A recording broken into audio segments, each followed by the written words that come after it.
بسم اللہ الرحمن الرحیم۔ السلام علیکم ورحمۃ اللہ وبرکاتہ۔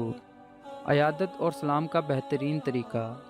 نبی کریم صلی اللہ علیہ وآلہ وسلم نے ارشاد فرمایا، بیمار کی پوری عیادت یہ ہے کہ تم میں سے کوئی اپنا ہاتھ اس کی پیشانی یا اس کے ہاتھ پر رکھے اور پھر اس سے اس کا حال پوچھے، اور تمہارا پورا سلام جو تم آپس میں کرتے ہو مصافحہ کرنا ہے، یعنی جب سلام کیا جائے تو مصافحہ بھی کیا جائے تاکہ سلام پورا اور کامل ہو۔ جامع ترمذی حدیث نمبر 2731۔ آپ دوستوں سے گزارش ہے کہ آپ اس حدیث کو زیادہ سے زیادہ شیئر کریں تاکہ یہ پیغام دوسرے لوگوں تک بھی پہنچ جائے اور وہ اس پر عمل کرنے والے بن جائیں۔